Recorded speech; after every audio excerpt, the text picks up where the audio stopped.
نگراں حکومت اپنی مدت پوری کر چکی ہے۔ نگراں حکومت کے وزیر اعظم سمیت تمام وزراء کی کارکردگی کا احتساب کرنا مناسب نہیں ہے، کیونکہ آئین کے مطابق نگراں وزراء کا کام صرف اور صرف روزمرہ امور کو سر انجام دینا تھا۔ ان وزراء کے پاس ملک کی معیشت کو ٹھیک کرنے کے لیے بھی کوئی پالیسی بنانے کا اختیار نہیں تھا، لیکن نگراں وزراء کی کارکردگی کا جائزہ پھر بھی لیا جا سکتا ہے۔ نگراں وزیر تجارت و صنعت ڈاکٹر گوہر اعجاز نے جس روز اپنی وزارت کا چارج سنبھالا، ملکی برآمدات میں کمی ہو رہی تھی۔ جولائی 2023 میں برآمدات میں 9% کی کمی ریکارڈ کی گئی۔ اگست 2023 میں بھی ملکی برآمدات کو دھچکا لگا۔ ستمبر 2023 میں وزیر تجارت نے ملکی برآمدات کو بڑھانے اور درآمدات کو قابو کرنے کے لیے ہنگامی بنیادوں پر کارروائی شروع کر دی۔ سب سے پہلے غیر قانونی افغان ٹرانزٹ ٹریڈ پر ہاتھ ڈالا گیا، جس کے ذریعے سالانہ اربوں ڈالرز کا نقصان ہو رہا تھا۔ گوہر اعجاز نے افغان ٹرانزٹ ٹریڈ کے نام پر گولا گھمانے والوں کو روکا۔ گوہر اعجاز کو پتہ تھا کہ کاروباری افراد افغان ٹرانزٹ ٹریڈ کے نام پر جو گولا گھما رہے ہیں، اس سے ملک کی معیشت کو دوہرا نقصان پہنچ رہا ہے۔ پہلا، پاکستان سے ڈالر افغانستان جا رہا ہے۔ دوسرا، افغان ٹرانزٹ ٹریڈ کے نام پر ڈیوٹی بچائی جا رہی ہے۔ اس سے پاکستانی روپے پر غیر ضروری دباؤ ڈالا جا رہا تھا اور ڈالر مسلسل اوپر جا رہا تھا، یہاں تک کہ ڈالر کی قیمت 260 روپے سے بڑھ کر 320 روپے تک ہو چکی تھی۔ وزیر تجارت نے اعلان کیا کہ ڈالر کو 260 روپے پر لایا جائے گا، جس کی اصل قیمت 240 روپے ہے۔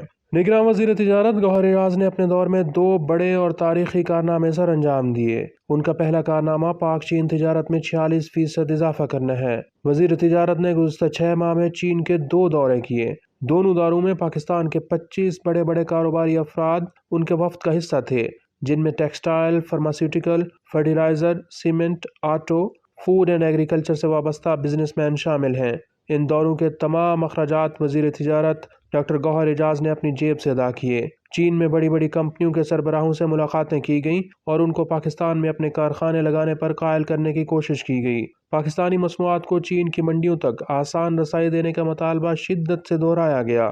چین کے وزیر تجارت نے گوہر اعجاز کے مطالبے کو منظور کر لیا اور پاک چین آزادانہ تجارتی معاہدے کے تحت پاکستان سے اشیاء کی نئی لسٹ مانگ لی، جس میں کئی سو نئی چیزیں شامل کی جائیں گی۔ نگراں وزیر تجارت کی کوششوں سے پاک چین 2 طرفہ تجارت میں بڑا بریک تھرو ہوا۔ گزشتہ 75 سالوں میں چین کو پاکستان کی برآمدات محض 1 ارب ڈالرز کے ارد گرد گھوم رہی تھیں، لیکن گزشتہ 8 ماہ میں چین کو پاکستان کی برآمدات 1 ارب ڈالر سے بڑھ کر 1 ارب 80 کروڑ ڈالرز تک پہنچ گئیں۔ گوہر اعجاز نے اپنے دور میں خلیجی ممالک کے ساتھ آزادانہ تجارت کا معاہدہ کر کے دوسرا بڑا کارنامہ سر انجام دیا۔ پاکستان گزشتہ 15 سالوں سے خلیجی ممالک کے ساتھ آزادانہ تجارت کا معاہدہ کرنے کی کوشش کر رہا ہے، مگر کامیابی نہیں ہو رہی تھی۔ وزیر تجارت و صنعت ڈاکٹر گوہر اعجاز نے خلیجی ممالک کے ساتھ آزادانہ تجارت کا معاہدہ کرنے کے لیے ہنگامی بنیادوں پر کام کیا۔ سیکرٹری سرمایہ کاری بورڈ سہیل راجپوت نے آزادانہ تجارتی معاہدے کی راہ میں حائل رکاوٹوں کو دور کر دیا اور سرمایہ کاری کے تحفظ سے متعلق اعتراضات ختم کر دیے۔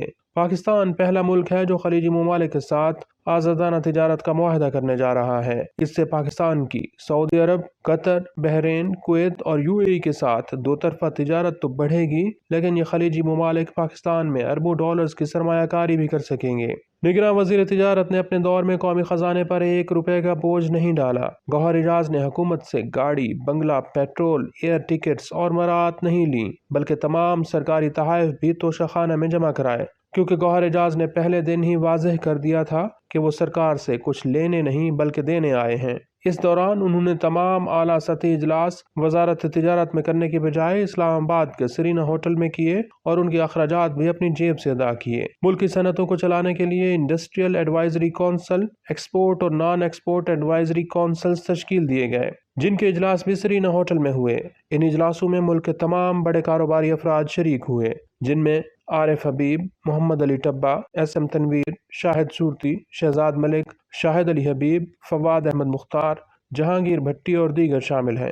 کاروباری برادری نے ملکی برآمدات کو بڑھانے اور صنعتوں کو چلانے کے لیے تجاویز تیار کیں۔ ان تجاویز پر عمل درآمد کے ذریعے ملکی برآمدات کو آئندہ 5 سال میں 100 ارب ڈالرز تک پہنچایا جا سکتا ہے۔